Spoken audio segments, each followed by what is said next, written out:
Still living in that tiny apartment? My cousin laughed. My aunt sneered. Must be tough.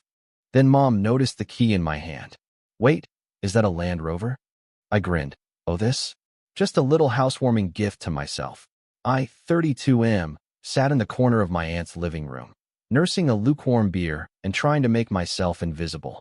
Family gatherings had become a special kind of torture over the past few years, and today was shaping up to be no exception. My cousin walked past me, drink in hand, that familiar smirk already forming on his face. He made a show of looking me up and down before asking if I was still living in that tiny apartment downtown, the one near the industrial district, the one he'd made fun of at every gathering for the past 3 years. I told him I was still there, keeping my voice neutral. His laugh was loud enough to draw attention from the relatives clustered around the dining table. My aunt turned, her expression a perfect mixture of false concern and genuine disdain. She said it must be tough, barely scraping by while trying to make something of myself. Her tone made it clear she didn't think I was succeeding. I'd heard variations of this conversation dozens of times. Ever since my business venture failed 5 years ago, I'd become the family cautionary tale. The one who tried to reach above his station and crashed spectacularly. The bankruptcy, the debt, the humiliation of moving into a 400-square-foot apartment in the worst part of town. It had all become part of the family folklore. What they didn't know, what nobody knew, was that I'd spent the last 18 months executing the most methodical comeback of my life. My mom appeared at my elbow, her face tight with that expression I'd come to know too well. The one that mixed disappointment with desperate hope that maybe, just maybe, I'd finally gotten my act together. She was asking if I was doing okay, if I needed anything, when her eyes dropped to my hand. I'd been absently fidgeting with the key fob, running my thumb over the embossed logo. Her voice changed, became sharper. She wanted to know what that was. The room had gradually gone quiet. My cousin had stopped mid-sentence in whatever story he'd been telling. My aunt had turned fully around. Even my uncle, who usually stayed out of family drama, was watching. I held up the key fob, letting the Land Rover logo catch the light. I told them it was just a little housewarming gift to myself. Nothing too extravagant. The confusion on their faces was almost worth the years of humiliation. Almost. My aunt asked what I meant by housewarming gift. Her voice had lost some of its earlier condescension, replaced by uncertainty. I explained that I'd closed on a house last week. For bedrooms, 3 bathrooms, about 3,200 square feet. Pretty nice neighborhood too, just off the lake. The kind of neighborhood where my aunt had always talked about wanting to live, but could never quite afford. My cousin's face had gone through several color changes. He wanted to know how I could possibly afford that. The implication was clear, I must be lying. I took a long drink of my beer, letting the moment stretch. Then I told them about the patent. See, when my first business collapsed, I'd been working on proprietary software for inventory management systems. Nothing sexy, nothing that would make headlines, but something genuinely useful for mid-sized warehouses and distribution centers. When the company went under, I couldn't afford to maintain the patent applications. I'd let everything lapse, declared bankruptcy, and walked away. But I'd never stopped working on the software. In that tiny apartment they all loved to mock, surrounded by secondhand furniture and eating ramen most nights. I'd rebuilt everything from scratch. Made it better, more efficient, more scalable. 18 months ago, I'd filed new patents. 6 months ago, a major logistics company had reached out. 3 months ago, we'd signed a licensing agreement. The room was completely silent now. My aunt's mouth had actually fallen open slightly. I continued, describing how the licensing deal included an upfront payment and quarterly royalties based on implementation. Nothing that would make me a billionaire, but enough to be comfortable. Very comfortable. My mom's hand had gone to her mouth. She was asking why I hadn't told anyone. I met my aunt's eyes when I answered. I said I'd wanted to be sure it was real first. Didn't want to get everyone's hopes up and then disappoint them again. My voice was pleasant, but we both knew what I was really saying. I wanted to wait until I could shove it in their faces. My cousin tried to recover, saying that was great news, really happy for me. But his voice was hollow. This was the same cousin who'd told everyone at Thanksgiving that I was probably going to end up homeless. The same one who'd made jokes about me mooching off our grandmother. I thanked him, keeping my tone light. Then I mentioned that the Land Rover was actually the smaller purchase. I'd also picked up a Mercedes SUV for winter driving. And I'd been looking at investment properties. The real estate market in the downtown area was surprisingly affordable, especially those old industrial buildings everyone seemed to think were worthless. My aunt's face had gone red. She was trying to say something, but the words weren't quite coming out. Finally, she managed to ask if I was planning to move out of that apartment soon. I told her I'd already moved. Last weekend, in fact. The apartment had been month to month for the past year. I'd only kept it because it was cheap and I was focused on building my savings. But yeah, I was done with that place. The new house was fully furnished as of 3 days ago. My uncle, who'd been silent through all this, suddenly spoke up. He wanted to know why I'd kept living there if I could afford to move. This was the question I'd been waiting for. I explained that when you've been broke, really broke, bankruptcy broke, you get cautious. Even when money starts coming in, there's this fear that it'll disappear just as quickly. I'd wanted to wait until I had at least a year's worth of expenses saved, until the patent licensing was proven stable, until I knew I wasn't going to end up back where I started. But there was another reason too, one I didn't say out loud. I'd wanted to remember. I'd wanted to keep living in that apartment, keep driving my beat-up Honda, keep shopping at discount stores, until the moment when I could walk into a family gathering and watch the realization dawn on all their faces. My mom was crying now, pulling me into a hug. She was saying she was so proud, so relieved, asking why I'd put myself through that stress when I had money. I hugged her back and told her it was complicated. What I didn't say was that she'd stood by silently through years of my aunt's comments, my cousin's jokes, the whole family's casual dismissal of my worth. She'd never defended me, never told them to back off. She'd just given me those looks of pity and disappointment. My cousin's wife had appeared, suddenly very interested in talking to me. She wanted to know all about the house, about my work, suggesting we should get together for dinner soon. This was the same woman who'd literally turned her back on me at a wedding last year when I tried to say hello. I told her that sounded nice, knowing it would never happen. I was already planning my exit from these family gatherings. One of the benefits of success is you get to choose who you spend your time with. My aunt had recovered enough to speak. She was saying she'd always known I had potential, that she'd told everyone I would bounce back eventually. The revisionist history was stunning in its audacity. I just smiled and nodded. Let her rewrite the past if it made her feel better. I knew the truth. We all did. Update 1. The family group chat exploded that night. I'd muted it months ago, but my mom called to tell me people were losing their minds. My cousin had apparently done some research and found the patent filing. He'd posted screenshots in the chat, along with an estimate of what the licensing deal might be worth. The number he'd posted was actually low, by about 40%. Suddenly, everyone wanted to reconnect.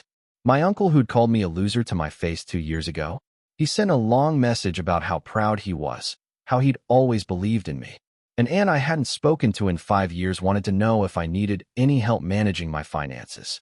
My cousin's wife sent a friend request on every social media platform I had. The most galling message came from my cousin himself. He wanted to know if I had any investment opportunities he could get in on. Said he'd always supported my entrepreneurial spirit and wanted to be part of my success. I left them all on read. My mom came by the new house a few days after the party.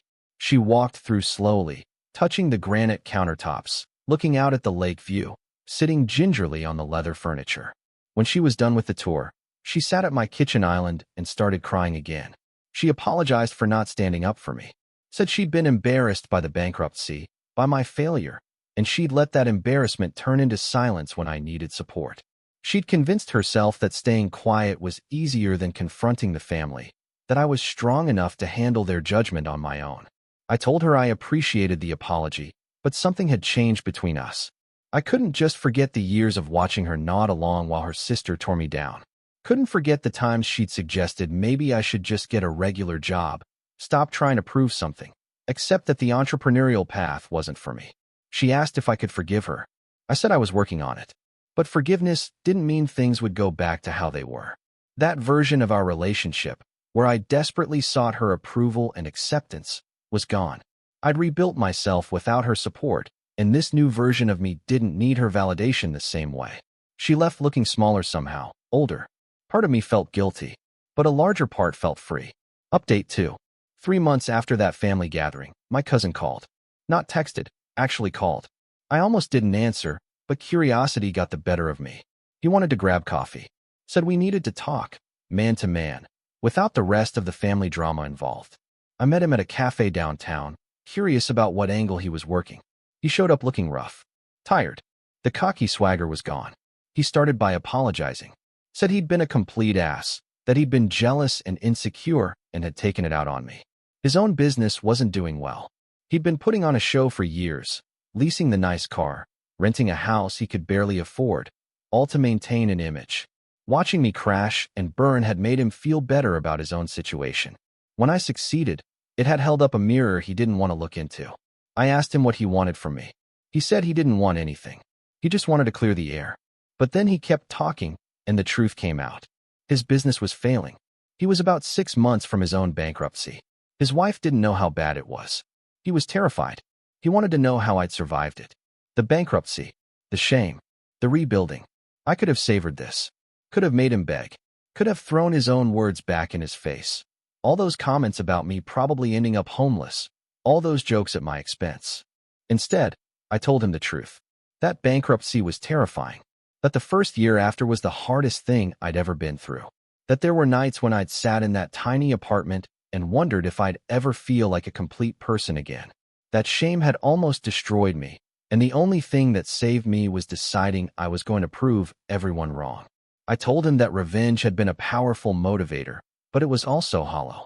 The moment at the family party had felt good, sure, but it hadn't filled the hole that years of judgment and dismissal had carved out.